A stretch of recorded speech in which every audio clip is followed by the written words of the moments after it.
ओम शांति। 5 सितंबर 2024 बाबा के महावाक्य।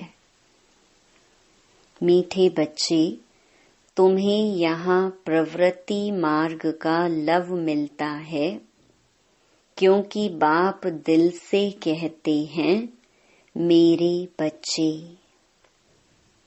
बाप से वर्षा मिलता है। यह लव देहधारी गुरु नहीं दे सकते। प्रश्न: जिन बच्चों की बुद्धि में ज्ञान की धारणा है, शुरूढ़ बुद्धि है, उनकी निशानी क्या होगी? उत्तर: उन्हें दूसरों को सुनाने का शौक होगा। उनकी बुद्धि मित्र संबंधियों आदि में भटकेगी नहीं। शुरूढ़ बुद्धि जो होते हैं वह पढ़ाई में कभी उबासी आदि नहीं लेंगे। स्कूल में कभी आंखें बंद करके नहीं बैठेंगे।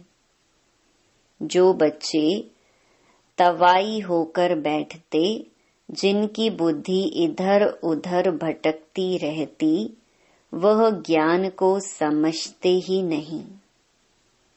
उनके लिए बाप को याद करना बड़ा मुश्किल है। ओम शांति। यह है बाप और बच्चों का मेला।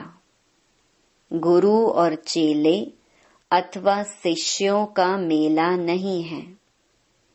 इन गुरु लोगों की दृष्टि रहती है कि यह हमारे शिष्य हैं अथवा फॉलोअर्स व जिज्ञासु हैं। हल्की दृष्टि हो गई ना। वह उस दृष्टि से ही देखेंगे, आत्मा को नहीं। वह देखते हैं शरीरों को, और वह चेले भी देह अभिमानी होकर बैठते हैं। उनको अपना गुरु समझते हैं। दृष्टि ही वह रहती है कि हमारा गुरु है। गुरु के लिए रिगार्ड रखते हैं। यहाँ तो बहुत फर्क है। यहाँ बाप ही बच्चों का रिगार्ड रखते हैं। जानते हैं इन बच्चों को पढ़ाना है। यह सृष्टि चक्र कैसे फिरता है, बेहद की हिस्ट्री ज्योग्राफी बच्चों को समझानी है। उन गुरुओं की दिल में बच्चे का लव नहीं होगा। बाप के पास तो बच्चों का बहुत लव रहता है, और बच्चों का भी बाप पर लव रहता है। तुम जानते हो, बाबा तो हमको सृष्टि चक्र का ज्ञान सुनाते हैं। वह क्या सिखाते हैं? आधा कल्प शास्त्र आदि सुनाते, भक्ति के कर्म कांड करते, गायत्री संध्या आदि सिखाते रहते हैं। यह तो बाप आया हुआ है, अपना परिचय दे रहे हैं। हम बाप को बिल्कुल नहीं जानते थे। सर्वव्यापी ही कह देते थे। कभी भी पूछो परमात्मा कहाँ है, तो झट कहेंगे वह तो सर्वव्यापी है। तुम्हारे पास मनुष्य जब आते हैं तो पूछते हैं यहाँ क्या सिखाया जाता है? बोलो, हम राजयोग सिखाते हैं, जिससे तुम मनुष्य से देवता अर्थात राजा बन सकते हो। और कोई सत्संग ऐसा नहीं होगा जो कहे हम मनुष्य से देवता बनने की शिक्षा देते हैं। देवताएं होते हैं सतयुग में, कलयुग में है मनुष्य। अब हम तुमको सारे सृष्टि चक्र का राज समझाते हैं, जिससे तुम चक्रवर्ती राजा बन जाएंगे, और फिर तुमको पावन बनने की बहुत अच्छी युक्ति बताते हैं। ऐसी युक्ति कभी कोई समझा न सके। यह है सहज राजयोग, बाप है पतित पावन। वह सर्वशक्तिमान भी है, तो उनको याद करने से ही पाप भस्म होंगे, क्योंकि योग अग्नि है ना। तो यहाँ नई बात सिखलाते हैं। यह ज्ञान मार्ग है, ज्ञान सागर एक ही बाप होता है। ज्ञान और भक्ति अलग अलग है। ज्ञान सिखाने लिए बाप को आना पड़ता है, क्योंकि वही ज्ञान का सागर है। वह खुद आकर अपना परिचय देते हैं कि मैं सबका बाप हूँ। ब्रह्मा द्वारा सारी सृष्टि को पावन बनाता हूँ। पावन दुनिया है सतयुग, पतित दुनिया है कलयुग। तो सतयुग आदि, कलयुग अंत का यह है संगम युग। इनको लीप युग कहा जाता है। इसमें हम जंप मारते हैं। कहाँ? पुरानी दुनिया से नई दुनिया में जंप मारते हैं। वह तो सीढ़ी से आहिस्ते आहिस्ते नीचे उतरते आए। यहाँ तो हम छीछी दुनिया से नई दुनिया में एकदम जंप मारते हैं, सीधा चले जाते हैं ऊपर। पुरानी दुनिया को छोड़ हम नई दुनिया में जाते हैं। यह है बेहद की बात। बेहद की पुरानी दुनिया में ढेर मनुष्य हैं। नई दुनिया में तो बहुत थोड़े मनुष्य होते हैं, जिसको स्वर्ग कहा जाता है। वहाँ सब पवित्र रहते हैं। कलयुग में हैं सब अपवित्र। अपवित्र रावण बनाते हैं। यह तो सबको समझाते हैं कि तुम अब रावण राज्य अथवा पुरानी दुनिया में हो। असल में राम राज्य में थे, जिसको स्वर्ग कहा जाता था। फिर कैसे 84 का चक्कर लगाकर नीचे गिरे हो, सो तो हम बता सकते हैं। जो अच्छे समझदार होंगे वह झट समझेंगे। जिसको बुद्धि में नहीं आएगा वह तो तवाई के मिसल इधर उधर देखते रहेंगे, अटेंशन से सुनेंगे नहीं। कहते हैं ना, तुम तो जैसे तवाई हो। सन्यासी लोग भी जब कथा बैठ सुनाते हैं तो कोई झुटका खाते हैं या अटेंशन और तरफ रहता है, तो अचानक उनसे पूछते हैं क्या सुनाया। बाप भी सबको देखते रहते हैं। कोई तवाई तो नहीं बैठे हैं। अच्छे श्रूड बच्चे जो होते हैं वह पढ़ाई में कभी उबासी आदि नहीं लेंगे। स्कूल में कभी कोई आंखें बंद करके बैठे, यह तो कायदा नहीं। कुछ भी ज्ञान को समझते नहीं। बाप को याद करना उन्हों के लिए बड़ा मुश्किल है। फिर पाप कैसे कटे? श्रूड बुद्धि तो अच्छी रीति से धारण कर औरों को सुनाने का शौक रखते हैं। ज्ञान नहीं है तो बुद्धि मित्र संबंधियों के तरफ भटकती रहती है। यहाँ तो बाप कहते हैं और सब कुछ भूल जाना है। पिछाड़ी में कुछ भी याद ना आए। बाबा ने सन्यासियों आदि को देखा हुआ है, जो पक्के ब्रह्म ज्ञानी होते हैं। सवेरे ऐसे बैठे बैठे ब्रह्म महतत्व को याद करते करते शरीर छोड़ देते हैं। उनके शांति का प्रवाह बहुत होता है। अब वह ब्रह्म में लीन तो हो न सके, फिर भी माता के गर्भ से जन्म लेना पड़ता है। बाप ने समझाया है, वास्तव में महात्मा तो श्री कृष्ण को कहा जाता है। मनुष्य तो बिगर अर्थ समझे ऐसे ही कह देते हैं। बाप समझाते हैं श्री कृष्ण हैं संपूर्ण निर्विकारी, परंतु उनको सन्यासी नहीं देवता कहा जाता है। सन्यासी कहना व देवता कहना उनका भी अर्थ है। यह देवता कैसे बना? सन्यासी से देवता बना। बेहद का सन्यास किया, फिर चले गए नई दुनिया में। वह तो हद का सन्यास करते हैं, बेहद में जा न सकी। हद में ही पुनर्जन्म लेना पड़े विकार से। बेहद का मालिक बन न सकी, राजा रानी कभी बन न सके, क्योंकि उन्हों का धर्म ही अलग है। सन्यास धर्म देवी देवता धर्म नहीं है।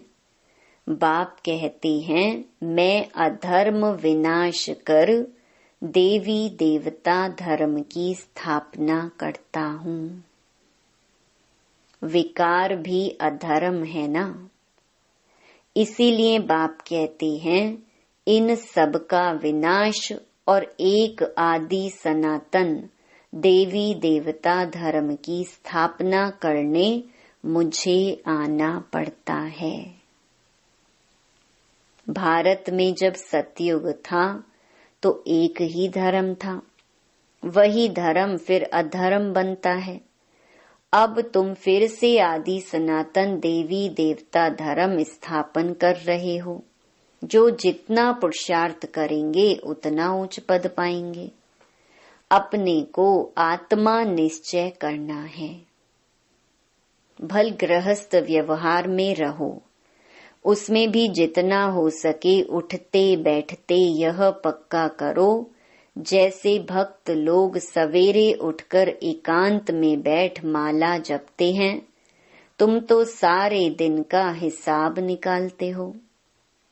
फलाने समय इतनी याद रही, सारे दिन में इतना समय याद रही, टोटल निकालते हो। वह तो सवेरे उठकर माला फेरते हैं। भल कोई सच्चे भक्त नहीं होते हैं। कईयों की बुद्धि तो बाहर कहाँ कहाँ भटकती रहती है। अभी तुम समझते हो भक्ति से फायदा कुछ भी नहीं मिलना है। यह तो है ज्ञान, जिससे बहुत फायदा होता है। अभी तुम्हारी है चढ़ती कला। बाप घड़ी घड़ी कहते हैं मन मना भव। गीता में भी अक्षर हैं, परंतु उसका अर्थ कोई भी सुना नहीं सकेंगे। जवाब देने आएगा नहीं। वास्तव में उसका अर्थ लिखा हुआ भी है, अपने को आत्मा समझ, देह के सब धर्म छोड़, माँ मेकम याद करो। भगवानु वाच है ना, परंतु उनकी बुद्धि में है श्री कृष्ण भगवान। वह तो देहधारी पुनर्जन्म में आने वाला है ना। उनको भगवान कैसे कह सकते हैं? तो सन्यासी आदि किसी की भी दृष्टि बाप और बच्चों की नहीं हो सकती है। भल गांधी जी को बापूजी कहते थे, परंतु बाप बच्चे का संबंध नहीं कहेंगे। वह तो फिर भी साकार हो गया ना। तुमको तो समझाया है अपने को आत्मा समझो। इसमें जो बाप बैठा है वह है बेहद का बापूजी। लौकिक और पारलौकिक दोनों बाप से वर्षा मिलता है। बापूजी से तो कुछ भी नहीं मिला। अच्छा, भारत की राजधानी वापस मिली, परंतु यह वर्षा तो नहीं कहेंगे। सुख मिलना चाहिए ना। वर्षे होते ही हैं दो, एक हद के बाप का, दूसरा बेहद के बाप का। ब्रह्मा से भी कोई वर्षा नहीं मिलता है। भल सारी प्रजा का वह पिता है। उनको कहते हैं ग्रेट ग्रेट ग्रैंडफादर। वह खुद कहते हैं मेरे से तुमको कुछ भी वर्षा नहीं मिलता। जबकि यह खुद कहते हैं मेरे से वर्षा नहीं मिल सकता, तो उस बापू जी से फिर क्या वर्षा मिल सकेगा? कुछ भी नहीं। अंग्रेज तो चले गए, अभी क्या है? भूख हड़ताल, पिकेटिंग, स्ट्राइक आदि होती रहती। कितनी मारा मारी होती रहती है। कोई का डर नहीं है। बड़े बड़े ऑफिसर्स को भी मार देते हैं। सुख के बजाय और दुख है। तो बेहद की बात यहाँ ही है। बाप कहते हैं पहले पहले तो यह पक्का निश्चय करो कि हम आत्मा हैं, शरीर नहीं। बाप ने हमको एडॉप्ट किया है, हम एडॉप्टेड बच्चे हैं। तुमको समझाया जाता है बाप ज्ञान का सागर आया है और सृष्टि चक्र का राज समझाते हैं। दूसरा कोई समझा न सके। बाप कहते हैं देह सहित देह के सब धर्मों को भूल मामेकम याद करो। सतो प्रधान जरूर बनना पड़ेगा। यह भी जानते हो पुरानी दुनिया का विनाश तो होना ही है। नई दुनिया में बहुत थोड़े होते हैं। कहाँ इतनी करोड़ों आत्माएं हैं और कहाँ 9 लाख। इतने सब कहाँ जाएंगे? अब तुम्हारी बुद्धि में है कि हम सब आत्माएं ऊपर में थीं, फिर यहाँ आई हैं पार्ट बजाने। आत्मा को ही एक्टर कहेंगे। आत्मा एक्ट करती है इस शरीर के साथ। आत्मा को ऑर्गन्स तो चाहिए ना। आत्मा कितनी छोटी है, 84 लाख जन्म है नहीं। हरेक अगर 84 लाख जन्म ले, फिर पार्ट रिपीट कैसे करेंगे? याद नहीं रह सकता, स्मृति से बाहर चला जाए। 84 जन्म भी तुमको याद नहीं रहते, भूल जाते हो। अब तुम बच्चों को बाप को याद कर पवित्र जरूर बनना है। इस योग अग्नि से विकर्म विनाश होंगे। यह भी निश्चय है बेहद के बाप से बेहद का वर्षा हम कल्प कल्प लेते हैं। अब फिर स्वर्गवासी बनने के लिए बाप ने कहा है कि माँ मेकम याद करो, क्योंकि मैं ही पतित पावन हूँ। तुमने बाप को पुकारा है ना, तो अब बाप आए हैं पावन बनाने। पावन होते हैं देवता, पतित होते हैं मनुष्य। पावन बनकर फिर शांति धाम में जाना है। तुम शांति धाम जाना चाहते हो या सुख धाम आना चाहते हो? सन्यासी तो कहते हैं सुख काग विष्टा के समान है, हमको शांति चाहिए, तो वह सतयुग में कभी आ नहीं सकेंगे। सतयुग में था प्रवृत्ति मार्ग का धर्म। देवताएं निर्विकारी थे, वही पुनर्जन्म लेते लेते पतित बनते हैं। अब बाप कहते हैं निर्विकारी बनना है। स्वर्ग में चलना है तो मुझे याद करो, तो तुम्हारे पाप कट जाएं। पुण्य आत्मा बन जाएंगे, फिर शांति धाम सुख धाम में जाएंगे। वहाँ शांति भी थी, सुख भी था, अभी है दुख धाम। फिर बाप आकर सुख धाम की स्थापना करते हैं, दुख धाम का विनाश। चित्र भी सामने है, बोलो अभी तुम कहाँ खड़े हो? अभी है कलयुग का अंत, विनाश सामने खड़ा है। बाकी जाकर थोड़ा टुकड़ा रहेगा। इतने खंड तो वहां होते नहीं। यह सब वर्ल्ड की हिस्ट्री ज्योग्राफी बाप ही बैठ समझाते हैं। यह पाठशाला है। भगवानुवाच, पहले पहले बाप का परिचय देना पड़ता है। अभी कलयुग है, फिर सतयुग में जाना है। वहां तो सुख ही सुख होता है। एक को याद करना, वह है अव्यभिचारी याद। शरीर को भी भूल जाना है। शांति धाम से आए हैं, फिर शांति धाम में जाना है। वहां पतित कोई जा न सके। बाप को याद करते करते पावन बन तुम मुक्ति धाम में चले जाएंगे। यह अच्छी रीति बैठ समझाना पड़ता है। आगे इतने सब चित्र थोड़े ही थे। बिगर चित्र भी नटशेल में समझाया जाता था। इस पाठशाला में मनुष्य से देवता बन जाना है। यह है नई दुनिया के लिए नॉलेज। वह बाप ही देंगे ना, तो बाप की दृष्टि रहती है बच्चों पर। हम आत्माओं को पढ़ाते हैं, तुम भी समझाते हो। बेहद का बाप हमको समझाते हैं। उनका नाम है शिव बाबा। सिर्फ बेहद का बाबा कहने से भी मूंझ जाएंगे, क्योंकि बाबाएं भी बहुत हो गए हैं। म्युनिसिपैलिटी के मेयर को भी कहते हैं बाबा। बाप कहते हैं मैं इसमें आता हूँ तो भी मेरा नाम शिव ही है।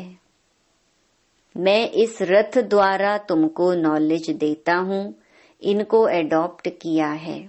इनका नाम रखा है प्रजापिता ब्रह्मा। इनको भी मेरे से वर्षा मिलता है। अच्छा, मीठे मीठे सिकिलधे बच्चों प्रति माता पिता बाप दादा का याद प्यार और गुड मॉर्निंग। रूहानी बाप की रूहानी बच्चों को नमस्ते। धारणा के लिए मुख्य सार। पहला, अभी पुरानी दुनिया से नई दुनिया में जंप देने का समय है। इसलिए इस पुरानी दुनिया से बेहद का संन्यास करना है। इसे बुद्धि से भूल जाना है। दूसरा, पढ़ाई पर पूरा अटेंशन देना है। स्कूल में आंखें बंद करके बैठना यह कायदा नहीं है। ध्यान रहे पढ़ाई के समय बुद्धि इधर उधर ना भटके, उबासी ना आए। जो सुनते जाएं वह धारण होता जाए। वरदान, रूहानी नशे द्वारा पुरानी दुनिया को भूलने वाले स्वराज्य सो विश्व राज्य अधिकारी भव। संगम युग पर जो बाप के वर्षे के अधिकारी हैं, वही स्वराज्य और विश्व राज्य अधिकारी बनते हैं। आज स्वराज्य है, कल विश्व का राज्य होगा। आज कल की बात है। ऐसी अधिकारी आत्मा रूहानी नशे में रहती है और नशा पुरानी दुनिया सहज भुला देता है। अधिकारी कभी कोई वस्तु के, व्यक्ति के, संस्कार के अधीन नहीं हो सकते। उन्हें हद की बातें छोड़नी नहीं पड़ती, स्वतः छूट जाती हैं। स्लोगन, हर सेकंड, हर श्वास, हर खजाने को सफल करने वाले ही सफलता मूर्त बनते हैं। ओम शांति।